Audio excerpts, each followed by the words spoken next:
We said, there's a demand for these types of skills in Africa. And at the time, we called it appropriate technology, built for Africa in the African context. Adam Abate and his partners had spent a decade building their company Apposit from the ground up. But in 2018, their goals began to shift. We actually intentionally made this a strategy to partner with inspiring entrepreneurs that we believed in. And by complementing them with our technical abilities, we would be able to reach big places together. When a business wants to expand their market share, a merger or an acquisition can be a productive route to take. But where do you find the right partners? How can you be sure that you're aligned on direction and vision?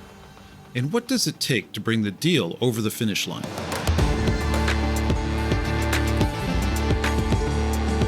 I'm Darius Teeter, and this is Grit and Growth with Stanford Seed, the show where Africa and India's intrepid entrepreneurs share their trials and triumphs, with insights from Stanford faculty and global experts on how to tackle challenges and grow your business.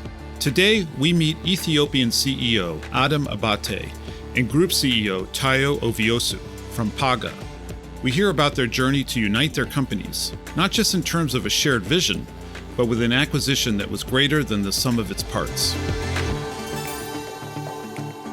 Over the past decade, there has been an undeniable increase in the number of tech-enabled businesses in Africa. As digital infrastructure and reach improves, young, dynamic entrepreneurs are rushing to exploit new market opportunities across the continent. Generally, when it comes to growth, acquisitions might be a common strategy in other markets, but in Africa, it is far from the norm. Today's first guest, Adam Abate, is now the CEO of Paga Ethiopia. But his entrepreneurial journey began with the founding of his first company, Apposit. My name's Adam Abate. I'm currently the CEO for Paga Ethiopia. I was born and raised here in Ethiopia. I left when I was 15. Went to the United Kingdom to finish high school in a boarding school there. And then I headed over to the US. I went to Brown University, following which I spent about 5 years working in the East Coast in a consulting capacity initially, and then more in a technical role, developing software for financial institutions in New York City. I moved back to Ethiopia in 2003 because I wanted to start my own business. And I felt like there were many more opportunities in Ethiopia since there is so little here. Tell us a little bit about Apposit. How did it start? How did you meet your fellow founders, and what was your goal when you started it? When I moved back to Ethiopia, I ended up deciding to start an alternative energy business. And I'd made multiple trips back. And on the last trip back, a friend of a friend put me in touch with a project at the Ministry of Finance. It was actually being implemented by Harvard University. And they were looking for a consultant to help them assess some technology they'd built. So I said, yeah, sure, why not? And that was a 4-month gig, which ended up turning into 4 years. So what we were doing was building financial management systems for the government of Ethiopia. Initially, we had outsourced it, and eventually we'd made a decision to build it ourselves. And so at that point, I reached out to one of my closest friends, Eric. I went to college with him. I worked with him in New York. And he was the best and closest person I knew that I could trust to come and design and run the technology for me. And then along the way, I also came across a very old friend and distant relative, Simon, who had moved back to Ethiopia. I roped him in to join our team. While working together on the project, Adam, Eric, and Simon discovered that they were a pretty good team. And they were all inspired by the fact that they were an Ethiopian team, building technology for the Ethiopian government. As that project wound down, the three of us who'd worked together for 4 years, we said, there's a demand for these types of skills in Africa. And at the time, we called it appropriate technology, built for Africa in the African context. We decided to start a company together. The three of us were very complementary in skills. There was a lot of trust. There was strong friendships. And we had no other plans. So we started the company Apposit. What problem is Apposit solving? What's your primary product and customer? So initially, we were a consulting firm, basically building technology that would work in African contexts. Low bandwidth, low human capital, affordable. Over the years, that changed. Increasingly, we became a product company. And very early on, Eric, my partner, and Tayo connected and started the relationship that we're still in today. Tayo Oviosu is the CEO of Paga, the company that would eventually acquire Apposit. Today, Paga is a leading payments platform in Nigeria with 700% quarter-on-quarter customer growth in 2020 and over 17 million users. But like a lot of founders, Tayo's path was anything but straight. And he's on the line with us today. So Tayo Oviosu, I'm the founder and group CEO of Paga. I'm coming to you from Lagos, Nigeria, where I'm based. Born and raised here, but I went to school in the US, spent about 14 years. So undergrad at USC in LA, and then business school at Stanford Business School. After business school, I went to Cisco to do venture capital. So helping Cisco invest in businesses and acquiring businesses for Cisco. That was my background before I decided to move back to Nigeria to be part of the economic redevelopment of Nigeria. I joined a private equity firm in Nigeria when I came back. Did not enjoy that. And so 6 months later, I decided to leave without any idea of what I was going to do. And this was at the height of the financial crisis in 2009, right? So everybody thought I was crazy. Leaving a well-paid job with no other reason other than I didn't enjoy it. Yeah, so I spent about 3 months looking at different ideas before honing in on what is now Paga. Tayo was in Nigeria formulating his ideas, while Adam, Eric, and Simon were busy getting Apposit off the ground in Ethiopia. But it wouldn't be long before their paths crossed. Eric's younger brother is one of my best friends from business school. So I had heard of Eric and what they were doing. And when I moved back to Nigeria, I think the fall of that year, 2009, I had a wedding in Ethiopia. And so Eric offered to host me. Actually offered me his house, and he was traveling the same day I was arriving. So I literally met him, said hi, and he had to head to the airport. So I didn't really get to meet him on that trip properly, but he came to Nigeria a few months later. I hosted him on my place, and we got talking. Actually, that first evening when he was there, I was sharing with him that I was looking at different ideas, trying to figure out what I'm going to do.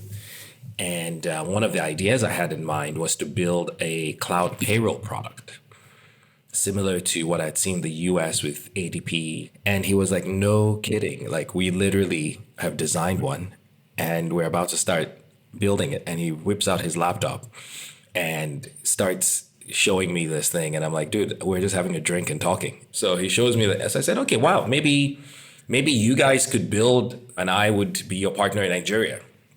So we talked about that for a while. I got going on my research around it and ended up deciding not to do that business at the time. The payroll product didn't work out, but a new relationship had begun. Tayo set his sights on launching a digital payments app named Paga, Nigeria's answer to Venmo or Cash App. Tayo started building his payments product, outsourcing the technology development to a partner in India. But the user interface he was seeing wasn't quite what he had in mind. I decided to call up Eric and say, could you guys build me the user interface and the front end? And we use their back end. And he said, yeah, we probably could do that. We could also help you translate your business requirements to technical requirements for them. So we started a consulting project together. And we did that for a couple months, and then which culminated in Eric and myself going to India and meeting with this company, sharing the requirements, taking their questions. And every single night at dinner, Eric said, Tayo, we can build this better. Both Tayo from Paga and Adam from Apposit have similar stories. They started out believing that they needed foreign partners, but ended up developing their projects on the continent. There are certainly some upsides to pursuing that path. And to understand more, I called up Victor Basta. I'm Victor Basta. I'm the CEO of DAI Magister, and we're, at the moment, probably the most active advisory firm handling larger rounds and M&A deals for companies in Africa and the Middle East. Victor helps fast-growing tech-enabled businesses navigate everything from raising capital to acquisitions. And he knows the nuances of scaling a company in Africa better than most. In Europe or the US, you can rent infrastructure. You can literally get into business tomorrow and deploy your product.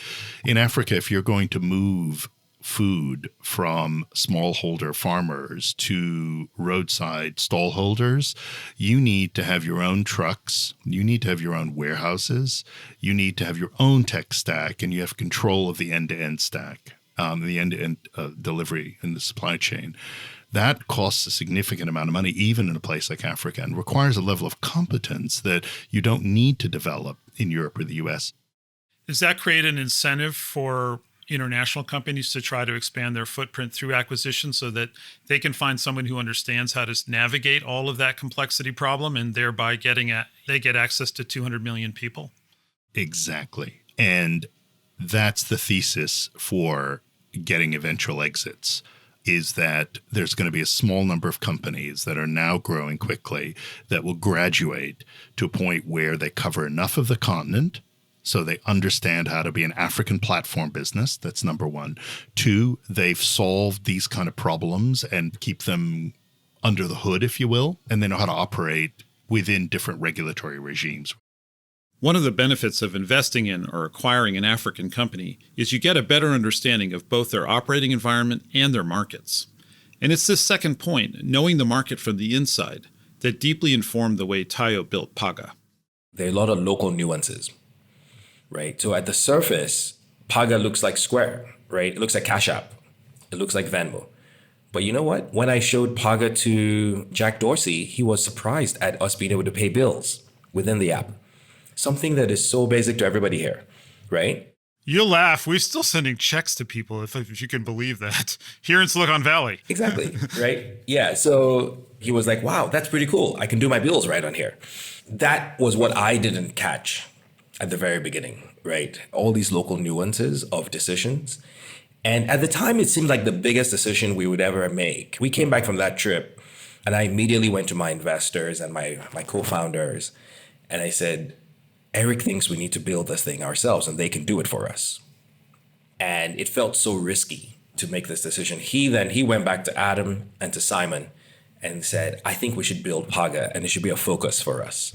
So they talked about whether they wanted to do it. We went to talk about whether we wanted them to do it. And then we had a meeting and I said, look, if you're going to do this for us, then we need to own the IP and you need to be dedicated to it, right? Because we can't have a situation where the people building it at some point just leave. So we actually entered a very interesting relationship where they invested in our seed round and said, this is showing our own commitment. And then we also entered a relationship where we paid a fee, right, for their time, but also paid them in shares that they could vest. And so we started this relationship that way. So Adam, you guys put some capital into their seed round. Can I ask how much and what were the terms? The initial investment was, I think it was about $50,000. That was just our contribution in the first seed round. And that was just a purchase. It was separate from the shares that vested over time. So what share of the company did you secure with that seed contribution? It wasn't a big share, but the whole purpose of this was really to create alignment between us, and it transformed the relationship.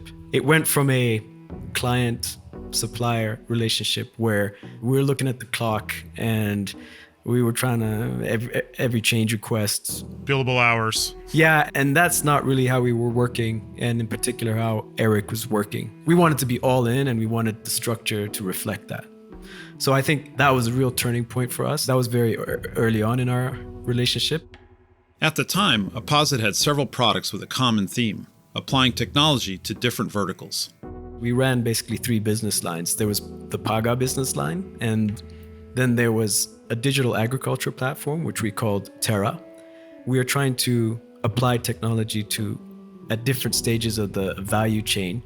And then the other major focus was a Salesforce automation platform for fast-moving consumer goods manufacturers and distributors, which we called Tangio. We did have other projects, but what we did was basically dedicate Eric and a team of people to Paga. So Eric has effectively been acting as the CTO for Paga since the relationship began, whereas Simon and myself, and we later brought on another partner, Gideon, we dealt with all the other business, which was primarily in Ethiopia. This was definitely a major part of our business, but it wasn't all of our business. What were the initial commercial benefits of this partnership with Paga? And specifically, and I think adding to that, what sort of future opportunities did you already imagine for this partnership? I think Tayo always inspired us with his vision. He came with a very different background from venture capital, raising money to start a business, and also just big thinking. So we often had our heads not in the weeds, but definitely down in the details, trying to optimize technical things and build the best products we could. So we felt from the beginning, and we actually intentionally made this a strategy, although it never worked out again, to partner with inspiring entrepreneurs that we believed in, and by complementing them with our technical abilities, we would be able to reach big places together. So Tayo was serendipitously our first customer. We tried to replicate that a few times. It never worked out. But I think that was really what attracted us. I think there were several moments where we're like, oh, it'd be great for us to be one company. And I was like, oh, I can't afford that. Like, I can't even think about that. Like, you know. And then I think it was in 2018, we were in Ethiopia. And we just had a week of thinking about the future for Paga. And what came out of that for me was really powerful, first of all, because we came back with a joint purpose around making it simple for 1 billion people to access and use money. And saying that fundamentally, we don't care if the money sits with us or sits at the bank. We really just want to help people efficiently transact and access their money. And I think around the same time, my understanding, at least Adam, was that you all had been thinking about how do we focus on one thing. And so the conversation was, maybe this is the time for us to be one company. The other thing that clicked for me as well, Adam, was I remember you driving me somewhere and I asked you the question, and it's a question I've actually asked Adam many times whenever I go to Ethiopia. How optimistic are you? Like, how do you feel about the country? And was optimistic about him staying in the country, optimistic about the future of the country. And I was like, oh, wow, there's something here. Ethiopia is it's not, obviously the population is not as big as Nigeria, but it is a big market. Oh, it's a big market, 100 million plus people. Financial services still has a long way to go in Ethiopia, right? And I think what we've built in Nigeria, the understanding, the product, the capability, can help solve that. So that was one moment where we all, started dreaming together, saying, okay, where do we go with this thing, right? How do we go bigger? And we said, let's do it, right? We'd been working together for 8 years by that point. But when we talked to investors, they still were like, oh, your technology is outsourced. Right. I'm like, well, not really. Like, it's not outsourced. But it was still just that hurdle in people's minds. And so we're like, okay, you know what? That immediately gets rid of that. Let's go after the problems together and build a brighter future together.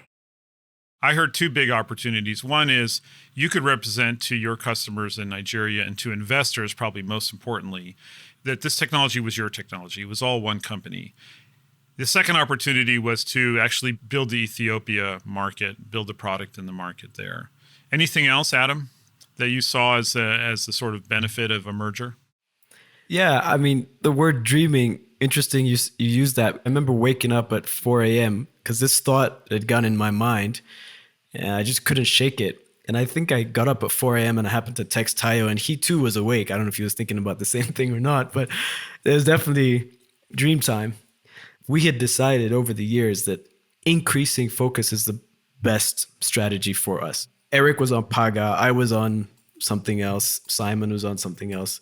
And we kept thinking, if all of us were on the same thing, we could really do some magic.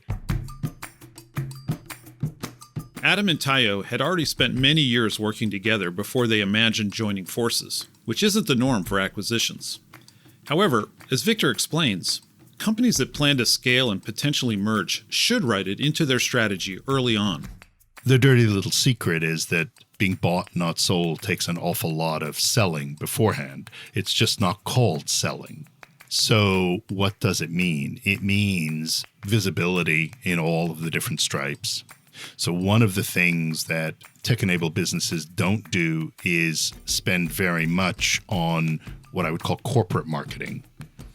So you're expecting somebody to do all the work, to work out that you're actually a reasonable sized business that I should be thinking about buying when my strategic requirements dictate. Of course, you can always go do a search for companies, but people buy people they know or people they've heard of, and there's a degree of comfort and confidence with that. The second, which is deeper and more relevant, is building those kind of strategic relationships, commercial awareness, etc. Again, developing relationships with companies that are likely buyers years ahead of when they actually might buy.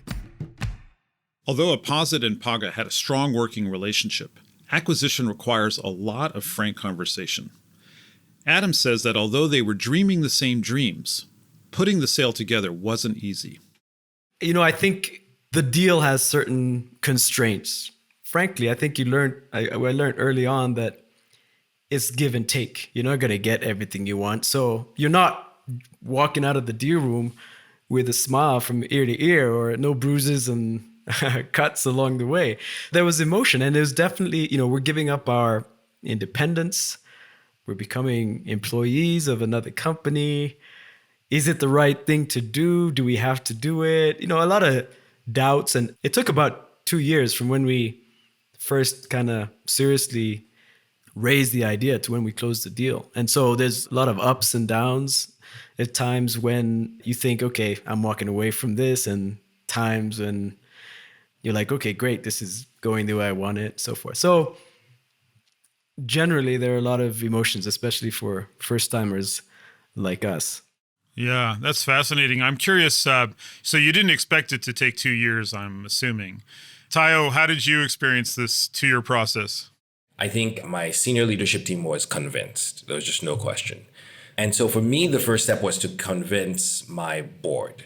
Actually, I put it in 3 parts: convincing the board, getting the deal agreed, and then getting the regulatory approvals. The first 2 for me were traditional, what I would normally expect of doing a deal, and the negotiation, all that's normal. The place where I thought really shows where Ethiopia and Africa, broadly speaking, is when it comes to government and regulations was getting the deal approved.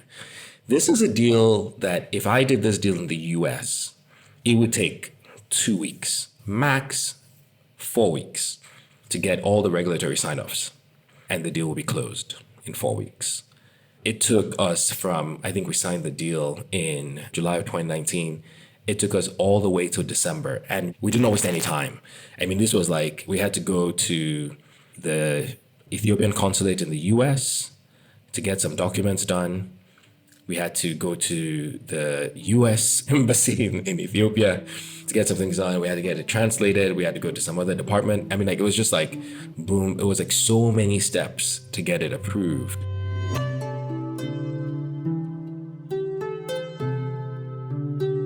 A major driving force behind this acquisition was a shared goal: Paga's transformative purpose to reach 1 billion people. Of course, that meant exploring markets outside of Nigeria. Eventually, Paga's structure would shift. Adam would become CEO of the Ethiopian operations, with his partners from Apposit working in technologies at the group level. But how did they get there? I decided to dig in more about the human capital side of the equation. I don't know what it was like on Paga's side, but I felt like we all fit into the roles that we eventually ended up assuming very naturally. The Apposit partners, they've been together as partners in everything. So it was clear to me that the deal had to be looked at as from the partners coming in. So I think one of the best things we did was to split the acquisition from the hiring. Because on acquisition, you're all partners we're bringing in. And I think it's actually one of the tough points of negotiation, right? But on the hiring, we're hiring 4 different individuals who are going into 4 different roles. Right. And so almost have to think about each person individually in that context. So Adam, back to you. Did you bring in outside resources to assist you in selling your business? Did you have lawyers, advisors? Did you have your own board? We were always fairly self-reliant until we were forced not to be. So once we saw the contract from Paga's side, we said, okay, now we need a lawyer. So we hired a lawyer. In terms of advice, initially we reached out to our networks. We never hired a strategic advisor. So no, a lot of it we did ourselves. A lot of the due diligence I did. We didn't have a lot of outside help. We kind of worked through it ourselves. What did you have to do on your side to prepare your team to bring on board the leadership of Apposit? What we did have to go through was how we structured the group and what that meant for people's roles. I think we actually did that process okay. I think the process where we could have done much better was in the onboarding of the Apposit team, right? So not the leadership, right, but the rest of the team, particularly those who are not already working on Paga, into a new company. Adam and Layla on our human capital side have done a great job of reboarding the team. So in hindsight, that's something that I think we would have spent more time on planning ahead to make sure that policies align, all that stuff, and then we are able to announce it and actually walk people through that reboarding process. So that's actually super important. I want to actually bounce that right back to Adam. As you're putting together this sale of your business to Paga, what was the communication to the rest of the team? I don't know how many employees you had. Was there a process on your side to help everyone understand the reason for the merger, the vision? Did you work to get that kind of buy-in across your teams? At the time, we were about 50, 55 employees. And I think we made the assumption that we're so aligned with Paga in terms of the work we do, but also our values, that we underestimated this and took it for granted. To a certain extent, we had kept the deal under wraps until it was finalized. We did do some communication, but I think people didn't see how they fit into this picture, what it means to them, and why it was important to the company as a whole for the next stage of our growth. So yeah, if I were to do it again, I'd definitely be much more deliberate and intentional about communicating and erring on the side of over communicating rather than not. It was imperative for Adam to make sure his employees were on board. After all, like most tech companies, Apposit was asset light except for the all-important expertise of its people. Victor Basta believes that human capital is a major focus for companies looking to invest or acquire businesses in Africa. If I'm a large company doing an acquisition, one of the things I want is a really sturdy and deeper management team. So I'm going to have a premium in my mind for second line management below the top 2 or 3 people. And I want to know that those people are also able to scale. And in Africa, there's, as I said, a huge dearth of that cadre. And so at an early stage, companies have the opportunity to create their own kind of talent academy internally and be able to develop people internally, because being able to hire people who are very strong second line managers, when you're competing, they're going to pay an enormous amount of money to get those people, and you're not going to be able to compete with them in the open market generally as a startup or growth company. So growing your own, but being able to show a buyer that you've got a full house. And when you're gone, there's 3 other people who want your job.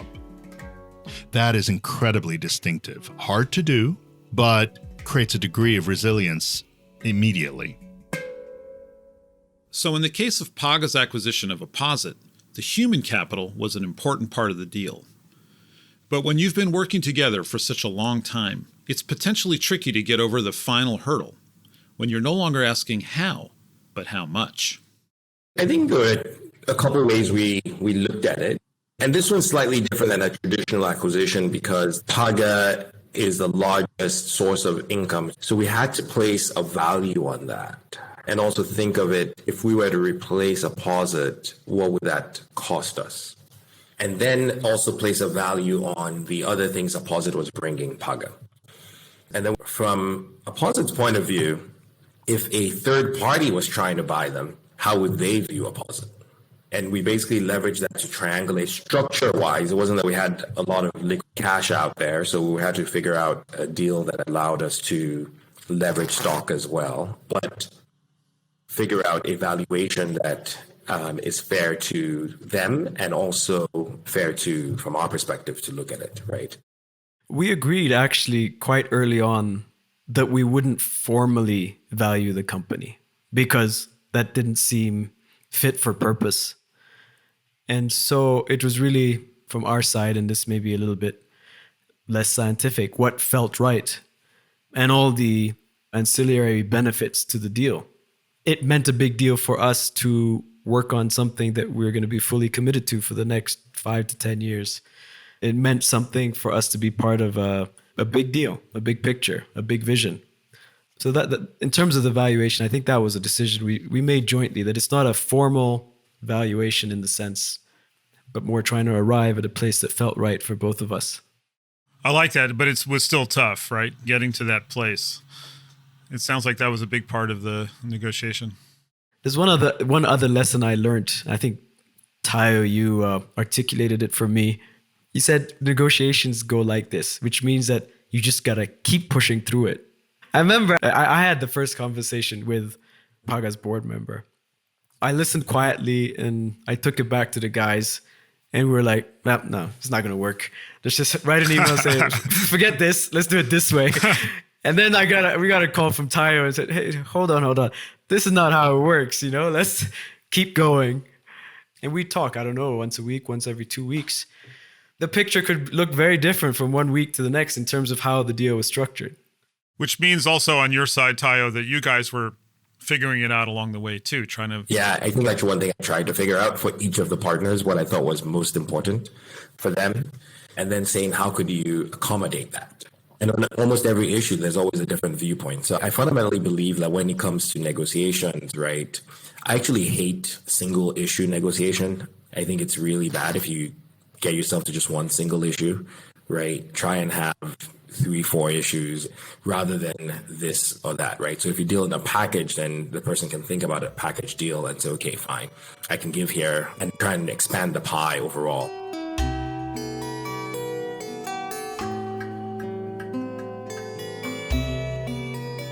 For Victor Basta, the entire process of negotiation is characterized by a swinging pendulum of leverage, and you've got to recognize when the momentum is working in your favor. You end up giving stuff away. Your maximum point of leverage when you're selling a business is at the time you're agreeing the deal. At that point, your leverage begins to wane away until a week or two before the deal closes, when you have the least leverage possible. What I try and do is plan ahead for compromises that seem bigger than they really are. So one big thing is around the point we talked about before, which is management retention and packages, right? If you can get a buyer a little more comfortable, change things around a little bit so that, that part is really solid, they might forget the $20 million they want to take off of the price here. The closer you approach the actual close, you as the seller are approaching your sort of maximum exposure and weakness in the negotiation. Buyers know that, so they're going to plan a few body blows that they're going to try to spring on you at the end. You as the founder have to understand what's your zone of agreement and plan ahead. Like, what are you actually willing to give up?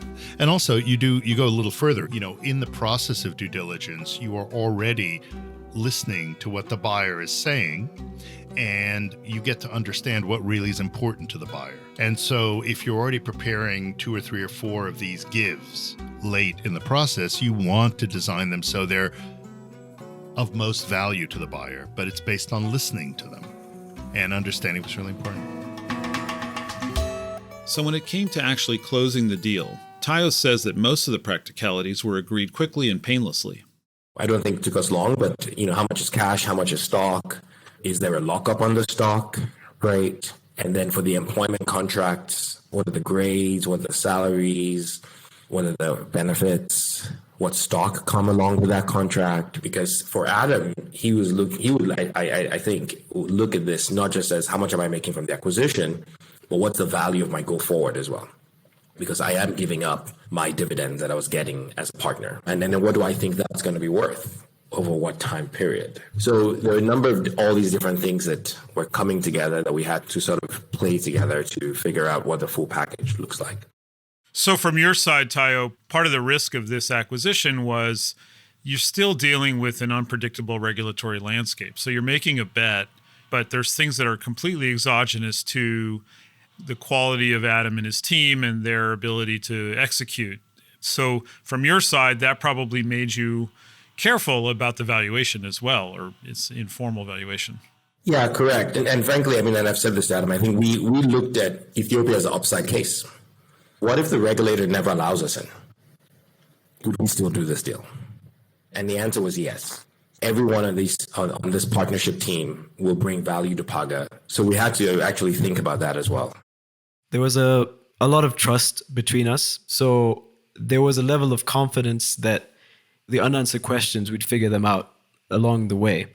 And then the other point was, and I think it's credit to the way things are structured and the way we are aligned with the company.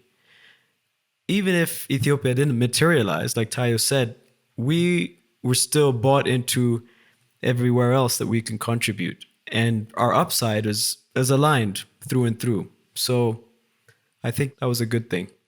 I just want to reflect on something you said, Adam, which is when you have a great deal of trust, and you guys had an eight-year relationship, I think that means there's less nitty-gritty details that need to be locked down in the acquisition, because you trust that you will work, that you can't predict the future perfectly, but you have the relationship that you believe you can work them out together. So you don't actually have to negotiate every single minute detail, because you understand that it might be more productive to work that out together.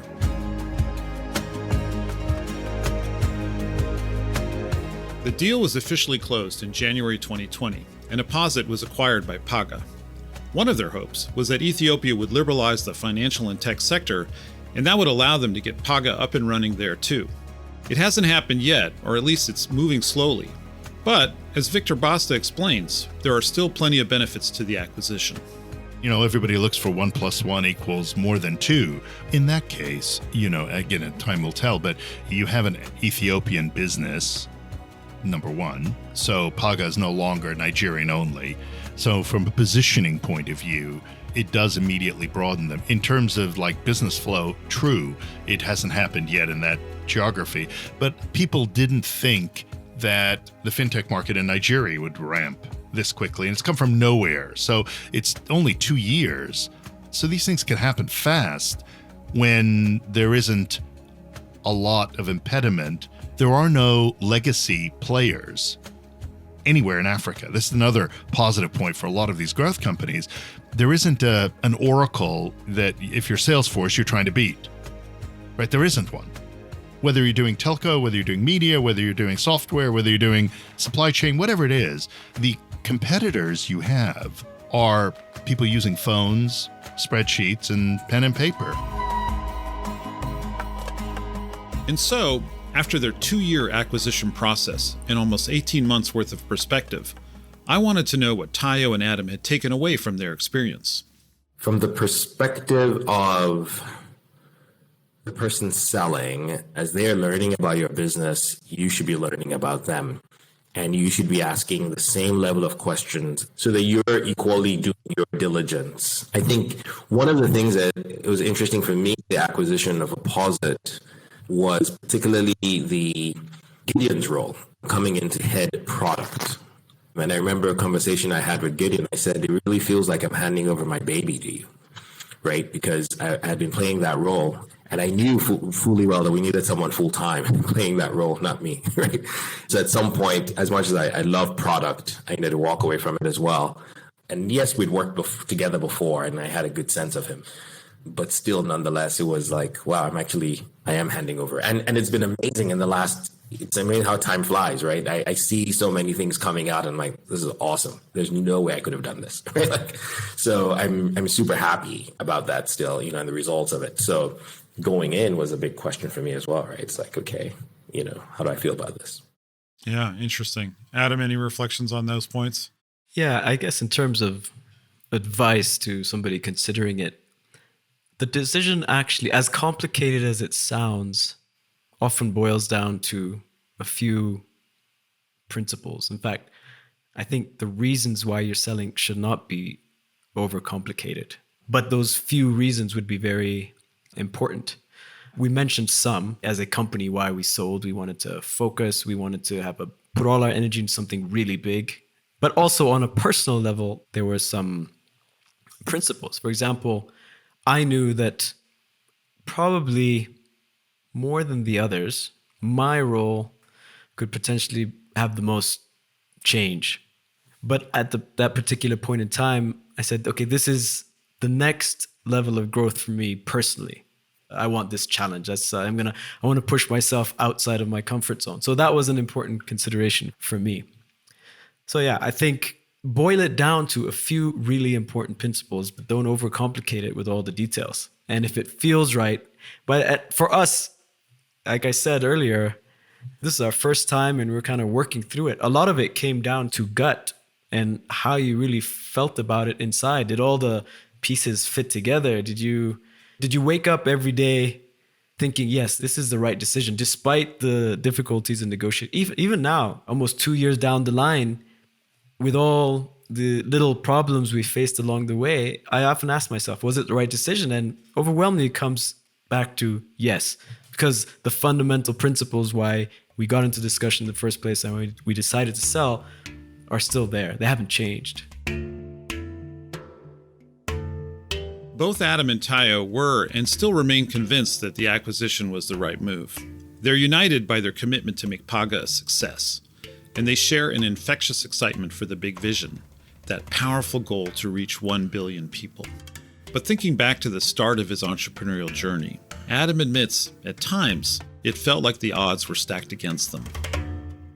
The ecosystem in Ethiopia, at least, doesn't exist. Angel investment, venture investment, that kind of investment doesn't exist. We bootstrapped Apposit. And also, just collaborating and developing fruitful partnerships is difficult, let alone acquisitions.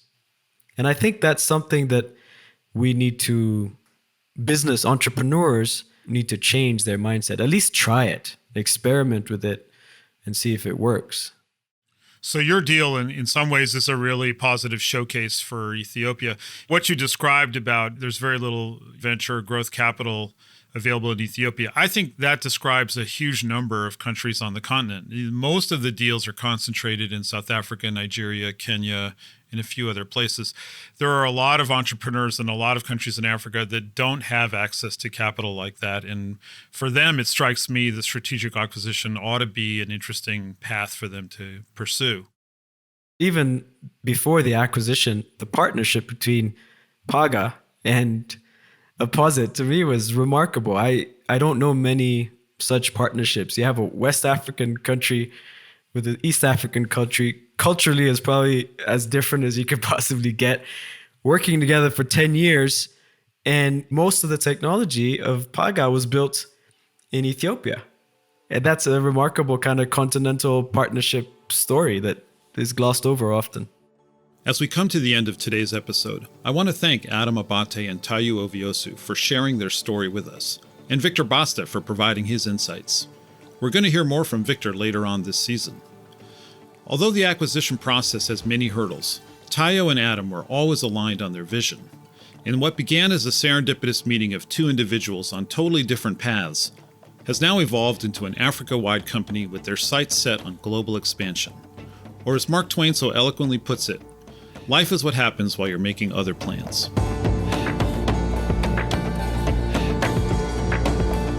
This has been Grit and Growth with Stanford Graduate School of Business, and I'm your host, Darius Teeter. If you like this episode, leave us a review on your podcast app. It really helps us to share the stories of these incredible entrepreneurs with as many people as possible. And stay tuned for an upcoming episode where we discuss international acquisitions with African entrepreneur Caroline Wanjiku and today's guest, Victor Basta. To learn how Stanford Graduate School of Business is partnering with entrepreneurs throughout Africa and South Asia, head over to the Stanford Seed website at seed.stanford.edu/podcast. Grit and Growth is a podcast by Stanford Seed. Lori Fuller researched and developed content for this episode, with additional research by Jeff Prickett. David Rosenzweig is our production coordinator, and our executive producer is Tiffany Steves. With writing and production from Isabel Pillard and sound design and mixing by Alex Bennett at Lower Street Media. Thanks for joining us. We'll see you next time.